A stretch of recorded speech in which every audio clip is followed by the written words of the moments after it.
Corona से पूरी दुनिया त्राहिमाम कर रही है तो हिंदुस्तान में भी जानलेवा वायरस की दूसरी लहर से हाहाकार मचा है। दिनों दिन कोरोना के बढ़ते प्रकोप के बीच सोशल मीडिया में इसके इलाज को लेकर तरह तरह के मैसेज वायरल हो रहे हैं, जिसमें देसी नुस्खे से किलर कोरोना के इलाज का दावा किया जा रहा है। लेकिन इन नुस्खों से इलाज की उम्मीद करना क्या जान पर भारी पड़ सकता है?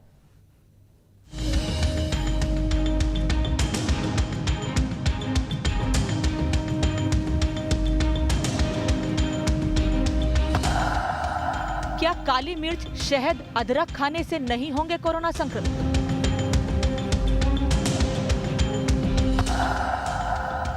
क्या सरसों का तेल किसी भी वायरस का खात्मा कर सकता है?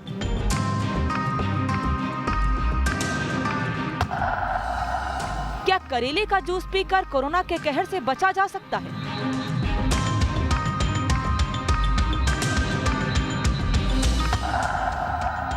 क्या गर्म पानी पीने या गर्म पानी से नहाने से कोरोना वायरस खत्म हो जाता है?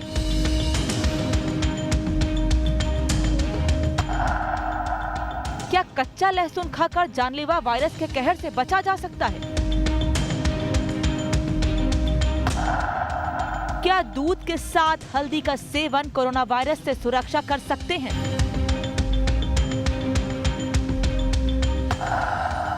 क्या एंटीबायोटिक्स कोरोना वायरस के खिलाफ कारगर साबित नहीं हो रहे?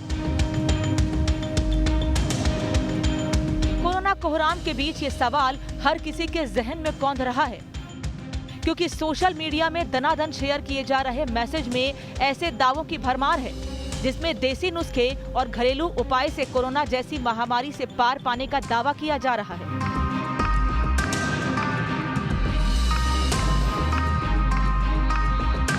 व्हाट्सएप पर ऐसे मैसेज धड़ल्ले से शेयर हो रहे हैं जिसमें कोरोना वायरस के अलग अलग टाइप के इलाज के बारे में बताया जा रहा है।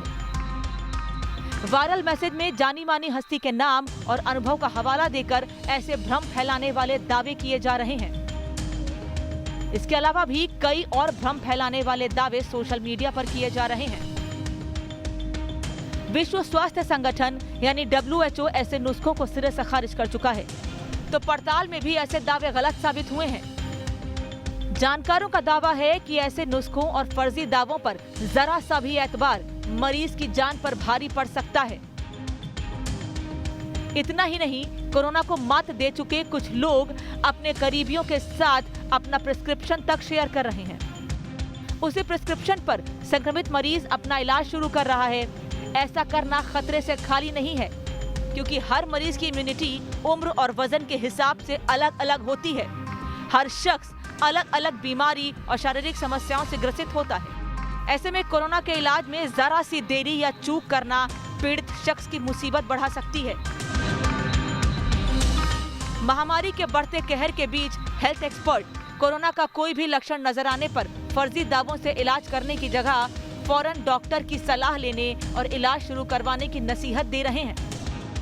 तो आप भी कोरोना के फर्जी दावों पर न करें एतबार।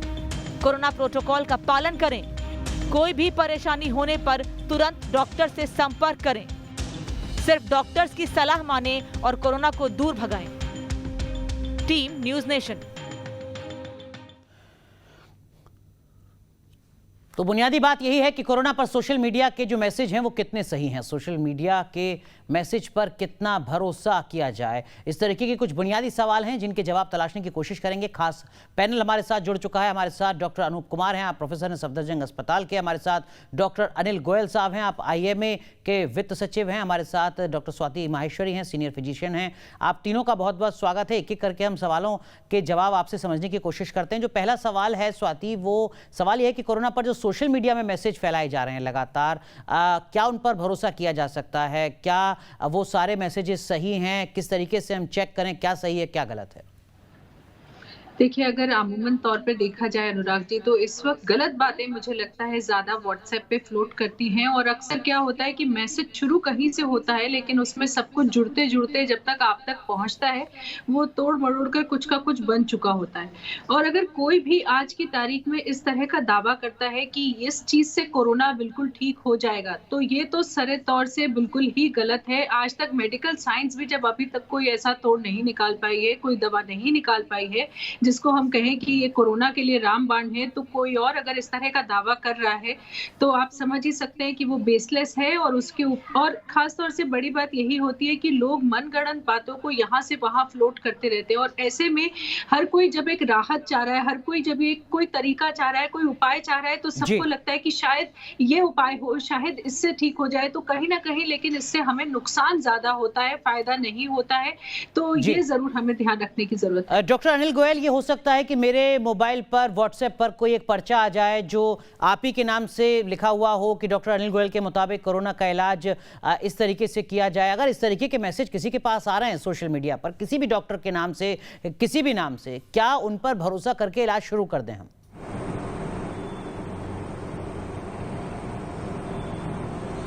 बिल्कुल नहीं शुरू करना चाहिए। जैसे कि आपने अपनी रिपोर्ट में बताया, हर पेशेंट अलग है, हर पेशेंट का फिजियोलॉजी अलग है, हर पेशेंट की मेटाबॉलिज्म अलग है, हर पेशेंट की कोमॉर्बिडिटीज, एज, वेट, बहुत सारा चीजें हैं जो डिफरेंस है। जिसको एक भाषा में बोले तो हर आदमी, हर महिला डिफरेंट है। तो उसको सबसे पहले सिम्टम होने पर डॉक्टर को दिखाना चाहिए। अगर उसको खांसी, जुकाम, बुखार है, तुरंत डॉक्टर को दिखाना चाहिए। और इस बीमारी में एक और बड़ी समस्या है कि सडन ऑनसेट होता है और बहुत रैपिडली प्रोग्रेसिव होता है। मतलब आज अभी खांसी शुरू हुआ, शाम को 6 घंटे में बुखार हो जाएगा, अगले दिन 1-2 दिन में निमोनिया तक हो सकता है। इस तरह से ये वायरस बहुत तेजी से डेंजरस वायरस है, इसलिए इसमें देरी करना खराब हो सकता है। इसलिए दूसरे लोगों के पर्चे पर इलाज करना आपके लिए खतरनाक हो सकता है। आपकी हो सकता है बीमारी माइल्ड है, मॉडरेट है, सीवियर है, ग्रेडिंग की जाती है बीमारी की, फिर आप में कोमॉर्बिडिटी है, उसके अनुसार इन्वेस्टिगेशन करे जाते हैं, उसके हिसाब से एक दवाइयां दी जाती हैं। ये मैं मानता हूं कि कुछ दवाइयां कॉमन है, जैसे कि एंटीवायरल है या उसकी सपोर्टिव इम्यूनिटी ड्रग्स है, लेकिन आपके लिए एक कंसल्टेशन लेना जरूरी है, जिससे कि आप ओवरऑल एक मुतमईन हो कि आपका सही इलाज हो रहा है। किसी और के पर्चे के इलाज में आप ना शामिल हो, एक कंसल्टेशन लेने के बाद अपना इलाज शुरू कराएं। डॉक्टर अनूप जी, लगभग वही बात है सर अगले सवाल में भी जो लगातार लोग पूछ रहे हैं। उदाहरण के तौर पर अगर मुझे कोरोना हुआ और मैं खा रहा हूं डोलो 650, मैं खा रहा हूं फेविफ्लू, मॉन्टेयर एलसी, एजिलाइड, तो क्या मैं उसी पर्चे को अपने किसी सहयोगी जिसको कोरोना हुआ है उसको फॉरवर्ड कर दूं और क्या वो उन्हीं दवाइयों से ठीक भी हो जाएगा? बिल्कुल अनुराग जी, ये बिल्कुल गलत होगा कि अगर हम ये करें कि किसी और के प्रिस्क्रिप्शन यूज करें और अपने पर यूज कर लें। हर एक दवाई का एक साइड इफेक्ट होता है, हर एक पेशेंट का अलग प्रोफाइल होता है। अगर हम एजिथ्रोमाइसिन की बात करें, कुछ पेशेंट्स को वो नुकसान पहुंचा सकता है और उसमें कॉन्ट्राइंडिकेशन हो सकती है। इसलिए हर एक दवाई को एक पेशेंट के प्रोफाइल देखकर ही लिखा जाता है। और जैसा भी डॉक्टर अनिल गोयल ने बताया कि हर एक बीमारी को पहले माइल्ड, मॉडरेट, सीवियर में इसको कैटेगराइज करते हैं और उसके बाद ही इलाज शुरू करते हैं। तो ये कहना गलत होगा कि सभी दवाइयों को हम सभी पेशेंट को दे सकते हैं। ठीक है डॉक्टर स्वाति, एक सवाल इसी से जुड़ा ये भी है कि हमारे देश में ऐसा कहा जाता है कि लगभग हर घर में एक डॉक्टर बैठा हुआ है जो लगातार खुद ही अपनी मर्जी से दवाइयां ले लेते हैं अपनी बीमारियों में। क्या हम खुद से ट्रीटमेंट करके कोरोना के लक्षणों को कम कर सकते हैं, कोरोना से लड़ सकते हैं? देखिए, अगर शुरुआती किसी को बुखार हो रहा है या खांसी हो रही है और आपने पैरासिटामोल की गोली ले ली या कोई एंटी एलर्जिक ले लिया, तो वहां तक तो ठीक है। लेकिन अगर उससे आगे आप सोच रहे हैं कि आप खुद इसका ट्रीटमेंट कर लेंगे या आप इधर उधर से सुन करके दवाइयां ले लेंगे, या आपने जैसे अभी बोला भी था कि किसी का पर्चा आया और आपने उस पर्चे को देख करके आपने भी वही दवाइयां शुरू कर ली, तो ये बहुत ही खतरनाक प्रथा है। ये बिल्कुल भी नहीं करना चाहिए, क्योंकि हर व्यक्ति अलग है। अगर देखिए, आज हमारे पास फेविपिरावीर है, डॉक्सीसाइक्लिन है, आइवरमेक्टिन, इस तरह की कुछ दवाइयां हैं जिनका हम इस्तेमाल कर रहे हैं। लेकिन यहाँ पर बैठे पैनल के सभी डॉक्टर्स इस बात से एग्री करेंगे कि हम ये सभी दवाइयां सभी को नहीं देते हैं। हर व्यक्ति के लिए अलग अलग उसके लक्षणों के हिसाब से, उसकी पहले की कोमॉर्बिडिटीज के हिसाब से, उसकी अभी कंडीशन कैसी है, उसके क्या लक्षण, उन सब के हिसाब से हमारा ट्रीटमेंट वेरी करता है। तो कोई एक ऐसा ब्लैंकेट ट्रीटमेंट नहीं है कि हर व्यक्ति को हम ये 4 दवाइयां देंगे और हर व्यक्ति कोरोना से ठीक हो जाएगा। ऐसा बिल्कुल भी नहीं। और हमें वक्त वक्त पे ट्रीटमेंट को चेंज भी करते रहना पड़ता है। जैसे जैसे नए लक्षण उभरते हैं, जैसे जैसे तबीयत में सुधार होता है, या अगर हमें लगता है कि कोई और पैरामीटर्स हैं जो डिरेंज हो रहे हैं, तो हमें उस हिसाब से एक्शन लेकर के ट्रीटमेंट को चेंज करना पड़ता है, मॉडिफाई करना पड़ता है। तो ये बिल्कुल भी कोई जना ना सोचे कि हम अपने आप घर में रहकर ठीक कर लेंगे या अपनी मर्जी से दवा खा करके ठीक कर लेंगे। ये बहुत गलत बात है। ये ना करें, डॉक्टर से ही ही संपर्क करें। ठीक है, तो घर में डॉक्टर ना बने, मोटी बात यह है। एक और सवाल डॉक्टर अनूप जो लोगों ने पूछा वो ये कि देखिए साहब, अगर किसी को कोरोना हुआ है और वो ठीक हो चुका है, वो तो भरोसा है, वो हमारे सामने है मरीज जो अब ठीक हो चुका है, हम उसी से सलाह मशवरा कर लेते हैं, उसी से पूछ लेते हैं कि तुमने क्या खाया क्या नहीं खाया, किस दवा से ज्यादा फायदा हुआ, और वो जो मरीज बता रहा है जो नेगेटिव हो चुका है उन्हीं बातों को हम फॉलो कर लें, ये भी ठीक है क्या? कि बिल्कुल ये बहुत गलत प्रथा है जो चल रही है कि एक मरीज ठीक हो गया, उसके रिश्तेदार उसी से पूछना शुरू कर देते हैं और उसके प्रिस्क्रिप्शन को फॉलो करना शुरू कर देते हैं। इस समय जैसे डॉक्टर गोयल ने भी बताया, बीमारी बहुत ही घातक स्ट्रेन से हो रही है। आज आपको बुखार हुआ, कल परसों में आपको गला खराब और ऑक्सीजन सैचुरेशन ड्रॉप करना शुरू करता है, 5वें दिन तक अब निमोनिया हो जाता है। तो अगर आप उसी जो पहले पेशेंट को ट्रीटमेंट मिला चलाते रहेंगे, हो सकता है आपके लिए वो भी घातक हो जाए और आप सिचुएशन बहुत क्रिटिकल हो जाए जी, इसलिए समय पर इलाज कराना बहुत जरूरी है। ठीक है डॉक्टर अनिल, एक सवाल सर लोगों के जहन में ये भी है, उदाहरण के तौर पर मैं इस वक्त ऑफिस में हूं, मुझे लगता है कि कहीं मुझे कोरोना ना हो जाए, तो मैं रोज जब दफ्तर आऊं तो पहले ही वो दवाइयां खानी शुरू कर दूं जो कोरोना के इलाज में खाई जा रही हैं, इस उम्मीद के साथ कि अब तो मुझे कोरोना होगा ही नहीं। क्या ये सही है?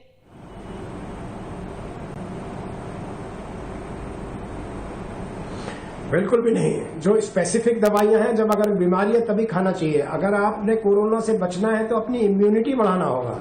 अपनी इम्यूनिटी बढ़ाने के लिए अपनी डाइट पर ध्यान रखिए, अपनी एक्सरसाइज पर ध्यान रखिए, अपने एक पॉजिटिव एटीट्यूड पर ध्यान रखिए, अपने और 8 घंटे रेस्ट जरूर करिए। आजकल का इतना पेंडेमिक है, वैसे भी अगर लॉकडाउन नहीं है, लॉकडाउन में भी वर्क फ्रॉम होम कर रहे हैं, तो ये नहीं 24 घंटे आप स्ट्रेस्ड हैं और पूरी नींद नहीं ले रहे, ये मत करिए। निश्चित रूप से जो एंटीवायरल है, स्पेसिफिक दवाइयां हैं वायरस की, वो ना लें। मैं आपके पिछले सवाल का भी 10 सेकंड जरूर जिक्र करूंगा कि ये बीमारी वायरल लोड और बॉडी की इम्यूनिटी के बीच का झगड़ा है। अगर किसी पेशेंट का इम्यूनिटी ज्यादा है और वायरल लोड कम है तो बहुत माइल्ड डिजीज होगी, लेकिन अगर इम्यूनिटी कम है, वायरल लोड कम है, तो सीवियर डिजीज भी हो सकती है। इसलिए हम बार बार कह रहे हैं कि ये दोनों के बीच की बैटल है, वो डिपेंड करेगा हर आदमी, हर महिला के, हर बच्चे के ऊपर, किसकी मॉर्बिडिटी ज्यादा है, किसमें कोमॉर्बिडिटी ज्यादा है। इसीलिए ये जरूरी है कि आप उसका असेस कर लें, नहीं तो पता चला वो दवाई आपने शुरू की और आपकी सीवियर डिजीज थी, तीसरे दिन आप निमोनिया में लैंड कर जाएंगे। अभी डॉक्टर अनूप ने कहा, मैंने एक्सरे सीटी स्कैन देखे हैं जिसमें कि 50% निमोनिया के चेंजेस सीटी में आ जाते हैं 3rd day, 5th day 70% pneumonitis. ऐसे पेशेंट्स आ रहे हैं इस वेरिएंट में। तो कृपया अपनी जान से खिलवाड़ ना करें, ना तो आप फालतू दवाई लें। हाँ, लेना है तो इम्यूनिटी बढ़ाने के लिए जरूर लें। जो आपको जो भी नुस्खे हैं, जो भी आयुर्वेदिक हैं, वो मैं उनको मना नहीं करता, लेकिन अगर कोरोना है तो उसके लिए स्पेसिफिक ट्रीटमेंट वो आपकी दशा के अनुसार डॉक्टर डिसाइड करेंगे। डॉक्टर स्वाति, जो नुस्खे हैं उनको लेकर अलग अलग राय है, नेचुरोपैथी में, आयुर्वेद में, हम उनके एक्सपर्ट्स को भी शामिल करने की कोशिश करेंगे, उनकी भी राय जानेंगे। लेकिन एक नुस्खा जो लगातार कहा जा रहा है वो ये कि आप उल्टे लेटिए, सांस लेने की कोशिश कीजिए, उससे आपका ऑक्सीजन लेवल बेहतर हो जाएगा। ये नुस्खा भी क्या ऐसे ही फेक न्यूज है या बहुत कारगर है, हर किसी को करना चाहिए? देखिए, पहली बात तो अनुराग जी, मैं कहूंगी कि ये नुस्खा नहीं है, ये एक पद्धति है जिसका हम लोग इस्तेमाल अपने आईसीयू में भी करते हैं, और खास तौर से जिन लोगों को लंग की प्रॉब्लम्स होती हैं, निमोनिया होती है, उसमें लंग फिजियोथेरेपिस्ट भी जो होते हैं वो भी इस पद्धति का इस्तेमाल करते हैं। ये एक जानी मानी पद्धति है जिसका मेडिसिन में इस्तेमाल किया जाता है, ताकि जो लंग्स का जो हिस्सा खास तौर से पीछे हमारी पीठ की तरफ होता है, उसका वेंटिलेशन अच्छा नहीं होता, तो उसके वेंटिलेशन को बढ़ाने के लिए ये किया जाता है। और बहुत सारे लोगों में जो बलगम जम जाता है वो भी पीछे के हिस्सों में ज्यादा जमता है, तो उसे निकालने के लिए ये एक प्रॉपर मेथड है, टेक्निक है जिसका मेडिसिन में प्रैक्टिस किया जाता है।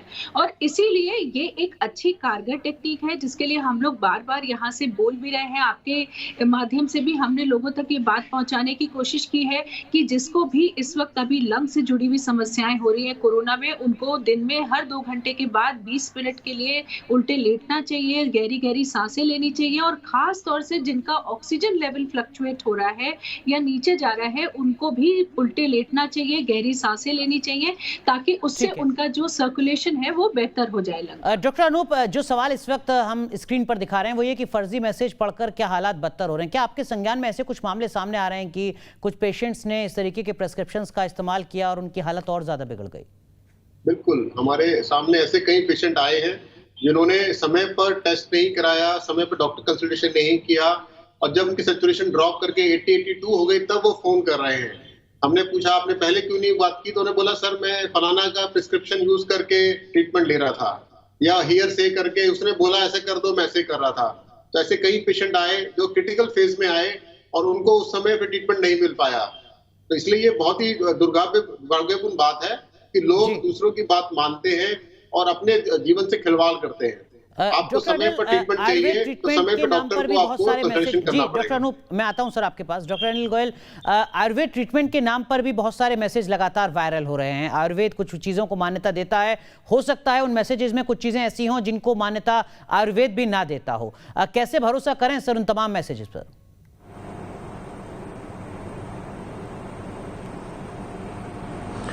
देखिए, मैं एक एलोपैथिक डॉक्टर हूँ, एविडेंस बेस्ड मेडिसिन पर विश्वास रखता हूँ जी। आयुर्वेद में भी बहुत अच्छे अच्छे नुस्खे हैं, ये मैं मानता हूँ, ये मेरा इसमें विश्वास है। बट उसके लिए एक हमको एविडेंस बेस्ड होना चाहिए, जिसका कि डबल ब्लाइंड कंट्रोल ट्रायल हो या कुछ इस तरह हो। सिर्फ आयुर्वेद की पद्धति हमारी 5000 साल पुरानी बहुत अच्छी पद्धति है। मुझे लगता है इसमें थोड़ा और रिसर्च बेस्ड हो जाए, एविडेंस बेस्ड हो जाए, तो इसकी एक्सेप्टेंस मेडिकल फ्रेटर्निटी में, मेडिकल फील्ड में और जनता में और ज्यादा बढ़ेगी। ठीक है, हमारे साथ अगर आयुर्वेद आचार्य हों तो वो बेहतर तरीके से इस सवाल का जवाब जरूर देंगे। लेकिन डॉक्टर स्वाति माहेश्वरी, अगला सवाल ये भी है कि ऑक्सीजन लेवल बढ़ाने के लिए भी तमाम ऐसी जानकारियां हैं जो वायरल हो रही हैं कि इस तरीके से आप अपना ऑक्सीजन लेवल बढ़ा सकते हैं। आपने एक टेक्निक का जिक्र किया, ये कहते हुए कि नुस्खा नहीं है, ये तो टेक्निक है जिस पर भरोसा एलोपैथी भी करती है और तमाम मेडिकल साइंस करता है। इसके अलावा और क्या कुछ है जिस पर भरोसा किया जाए, और क्या कुछ ऐसा वायरल हो रहा है जो हो सकता है आपके पास भी पहुंचा हो जिस पर भरोसा बिल्कुल ना किया जाए? जी हाँ, बहुत सारे व्हाट्सएप ऐसे हैं जो आ रहे हैं, कई दवाइयाँ हैं जिनके नाम आ रहे हैं कि ये दवाइयों का सेवन करने से ऑक्सीजन लेवल इम्प्रूव हो जाता है। लेकिन जैसा अभी अनिल सर ने भी बोला कि इन सब चीज़ों का कोई एविडेंस बेस नहीं है, और कोई भी दवा ऐसी नहीं होती है कि हर कोई इसको खा ले और हर कोई को उससे आराम आ जाएगा, ऐसा नहीं होता। और पता नहीं है कि आप मान लीजिए कि मैंने एक दवा व्हाट्सएप पे पढ़ करके खाई, लेकिन मुझे ब्लड प्रेशर है या मुझे डायबिटीज़ है, और वो पता चला कि दवा मेरे ब्लड प्रेशर को शूट कर देती है या मेरे डायबिटीज को शूट कर देती है, तो ऐसी स्थिति में मुझे फायदा नहीं होगा, उल्टा मुझे नुकसान हो जाएगा। इसलिए किसी भी तरह की ऐसी दवा को जब तक हम ये नहीं जानते कि ये हमारे लिए सूट करती है या नहीं, या हमारे लिए इंडिकेटेड है या नहीं, तब तक हमें उनका सेवन नहीं करना चाहिए। ये गलत बात है।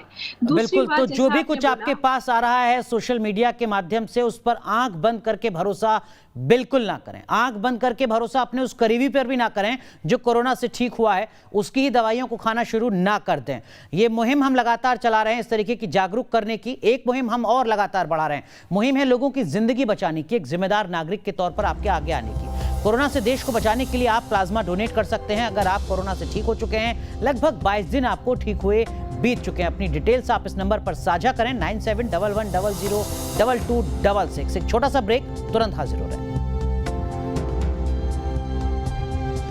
तो फर्जी ज्ञान आपकी जान ले सकता है, आपके अपनों की जान पर सवाल खड़ा कर सकता है। हमारे साथ एक खास पैनल मौजूद है जिनके साथ हम समझने की कोशिश कर रहे हैं कि सोशल मीडिया पर जो भी कुछ आपके पास आ रहा है उसमें से क्या कुछ आपको मानना है या क्या कुछ नहीं मानना है, किस तरीके की गाइडलाइंस आपको खुद अपनानी है अपनी जिंदगी के लिए, अपनों की जिंदगी के लिए।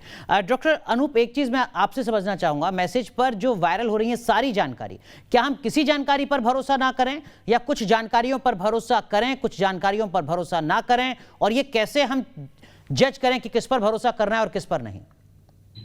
देखिए अनूप जी, मैं कहना चाहूंगा जो भी जानकारी व्हाट्सएप पर आ रही है, पहले एक डॉक्टर से उसको प्रमाणित करवा लें कि ये सही है कि नहीं। जैसे आपको हाइड्रेशन स्टेटस अच्छा रखना है, ये एक अच्छी सलाह है। सभी मरीजों को कहा जाता है कि अपना पानी रेगुलर सेवन करते रहें, 2 से 3 लीटर पानी रोज पीते रहें। नंबर 2, अगर आप व्यायाम कर सकते हैं घर में, आधे घंटा व्यायाम करें, ड्रिंकिंग स्मोकिंग ना करें, फ्रेश खाना खाएं। तो ये जो अगर एडवाइस है, ये एक साइंटिफिक एडवाइस है, और ये इस तरह की एडवाइस आती है तो डॉक्टर की सलाह प्रमाणित करके आप उसको फॉलो कर सकते हैं। लेकिन अगर ये आती है कि ये फलाना दवाई ले लीजिए या फलाना आपको कर लीजिए, उससे ठीक हो जाएगा, ये बिल्कुल गलत है। डॉक्टर अनिल, इसी से जुड़ा सर एक सवाल लोगों के जहन में ये हो सकता है कि देखिए इस वक्त देश में हो सकता है स्मार्टफोन हर किसी के पास हो, लेकिन डॉक्टर तक की उपलब्धता शायद हर किसी के पास ना हो। ताकि वो व्हाट्सएप पर उपलब्ध जानकारी को किसी डॉक्टर के पास जाकर क्रॉस चेक कर सके। क्या डूज एंड डोंट्स हो सकते हैं सर? जैसा अभी डॉक्टर अनूप ने बताया कि पानी पीने की सलाह आ रही है तो आप मान लीजिए, एक्सरसाइज की सलाह आ रही है तो आप मान लीजिए, इसके अलावा क्या कुछ और ऐसा हो सकता है सर जिस पर भरोसा कर लें, या फिर ये गाइडलाइन है कि दवाई से जुड़ी कोई सलाह है उसको बिल्कुल नहीं मानना है? देखिए, भरोसा करने नहीं, ऐसा नहीं है। एक है व्हाट्सएप यूनिवर्सिटी, एक है ऑथेंटिक यूनिवर्सिटी या ऑथेंटिक सोर्स। जो भी व्हाट्सएप पे आ रहा है उसको किसी भी ऑथेंटिक सोर्स से कोरिलेट करें। आप बिल्कुल ठीक कहा, आप डॉक्टर हो सकता है आपसे डॉक्टर्स की सलाह ना मिल पाए, लेकिन निश्चित रूप से जो मेडिकल साइंस की लिटरेचर है, मेडिकल साइंस का सारा है, वो तो गूगल पर है, तो उस ऑथेंटिक सोर्स से उसको कोरिलेट करें। जो जनरल है कि इम्यूनिटी बढ़ाना, ये तो हम सब लोग जानते हैं, इसको मानने या ना मानने की कोई ऐसी बात नहीं है, तो सब मानना ही है। लेकिन निश्चित रूप से अगर स्पेसिफिक दवाइयां लेनी है, स्पेसिफिक कुछ काम करना है, तो उसके ऑथेंटिक सोर्स होना चाहिए, जिसका एक डॉक्टर भी हो सकता है, ऑथेंटिक लिटरेचर भी हो सकती है। बिल्कुल, बेहद अहम बात सर यहाँ पर आप कह रहे हैं। क्या कुछ और सुझाव हो सकते हैं और लोगों के जहन में क्या कुछ और सवाल हैं जो हमारे सामने आए हैं, उन्हीं सवालों का जवाब हम लेने की कोशिश करें। तमाम खास मेहमान हमारे साथ बने हुए हैं। एक छोटा सा ब्रेक, तुरंत हाजिर हो रहे हैं।